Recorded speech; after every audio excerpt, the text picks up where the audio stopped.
জাহাঙ্গীরনগর ইউনিভার্সিটির একটা ছেলের মারা যাওয়ার খবর দেখে হুট করেই মনে হলো, মৃত্যু ছাড়া আমাদের আসলে নিজের বলতে আছেটা কি? এই ছেলেটা গ্র্যাজুয়েশন করেছে, বিয়ে করেছে, বউ আছে, ৪১তম বিসিএসে সুপারিশ পেয়ে ৪৩তমর ভাইবাও দিয়ে ফেলেছে। এই এত স্ট্রাগল, এত পরিশ্রম এক মুহূর্তে শূন্য হয়ে গেল। ছেলেটার তাহলে নিজের বলে থাকল কি? ভালো ক্যারিয়ার, অসম্ভব পরিশ্রম করে তিলে তিলে গড়ে তোলা ক্যারিয়ার, এই ক্যারিয়ারটাও কি আসলে আমার নিজের? না তো। এই ক্যারিয়ারে মায়ের ভাগ আছে, বাপের ভাগ আছে, ভাইয়ের লেখাপড়া আছে, বোনের বিয়ে আছে, বউয়ের শখ আছে, বাচ্চার দুধ আর খেলনাও আছে। এবং এই একটা ক্যারিয়ার বানানোর জন্য মানুষের সবকিছুই ছাড়তে হয়, লিটারলি সবকিছুই। টাকার ব্যাপারটা তো আছেই, সময়ের ব্যাপারটাও খুব ভাইটাল। চাকরির পেছনে ছুটতে ছুটতে বহু ছেলেমেয়ে ট্যুর দেওয়া ছেড়ে দেয়, বই পড়া ছেড়ে দেয়, প্রেম করা ছেড়ে দেয়, রেস্টুরেন্টে খাওয়া ছেড়ে দেয়, এমনকি অনেকে তো ইবাদত পর্যন্ত করতে পারে না। একবার এক ভাইরে রাতের বেলা অনেক নামাজ পড়ার কারণ জিজ্ঞেস করে জানছিলাম, সারাদিন ল্যাবে কাজের ঠেলায় নামাজটা পর্যন্ত পড়তে পারেন নাই। খাওয়া তো দূরের কথা। মলিন হাসি মুখে নিয়ে তিনি বলেছিলেন, আমি ধনী হইতে চাই না ভাই, শুধু এতটুকু অবসর চাই, যতটুকু অবসর পাইলে আমি একটু শান্তিমতো নামাজটা পড়তে পারি। কেউ সারারাত ফোন নিয়ে রাতে দাঁড়াইয়া থাকে, বাপ অসুস্থ, বাপের কাছে যাইতে পারে না, শুধুমাত্র একটা ক্যারিয়ারের জন্য, একটা ব্রাইট ফিউচারের জন্য।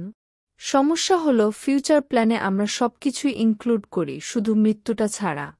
আমাদের প্ল্যানে পরিবার থাকে, প্রেমিকা থাকে, গাড়ি থাকে, বাড়ি থাকে, বাট মৃত্যুটা থাকে না। অথচ মৃত্যুটাকে প্ল্যানে রাখতে পারলেই কিন্তু আমার আপনার অনেক প্রায়োরিটি লিস্ট চেঞ্জ হয়ে যাবে। সেন্ট মার্টিন ট্যুরটা দিয়ে ফেলা যাবে, ওদের এন্ড পিসটা পড়ে ফেলার সময় হবে, তাহাজ্জুদ পড়ার সময়টাও বের করে ফেলতে পারবেন। কারণ আপনি জানেন মৃত্যু ওয়েট করতেছে। আপনার হাতে খুব বেশি সময় নাই। না, আমি নিজে বোহেমিয়ান টাইপ মানুষ না, আপনাকেও বাউন্ডুলে হতে বলতেছি না। বরং পরিবারকে আমরা ওন করব, ভালোবাসব, দায়িত্ব পালন করব, সবটাই করব। সাথে সাথে ওন করে নিব আমাদের দুর্বলতাকেও, আমাদের মৃত্যুকে।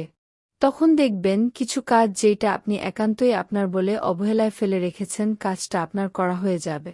মৃত্যু আপনার পরিবারের পাশাপাশি আপনাকেও আপনার কাছে গুরুত্বপূর্ণ করে তুলবে। জীবন নিয়ে প্ল্যান করার সময় একটা জিনিস মাথায় রাখেন, জীবনটা আপনার না। এখানে আপনার ভাগ কম। আপনার জীবন আপনার চোখের সামনেই ভাগ করে নেবে আপনার পরিবার, আপনার বন্ধু বা আপনার আত্মীয়রা। কিন্তু মৃত্যুটা আপনার একান্তই নিজের। আপনার মৃত্যুর ভাগটা কেউ নেবে না, ওইটা আপনাকেই নিতে হবে। তাই যে কোনো প্ল্যানে জীবনের আগে মৃত্যুর কথাটা থাকা চাই। কষ্ট করতে করতে নিজেরে যন্ত্র করে ফেলার আগে মনে থাকা চাই। কবি ইমতিয়াজ মাহমুদের লেখা 2টা লাইন। মৃত্যু ছাড়া মানুষের একান্ত নিজের কিছু নেই।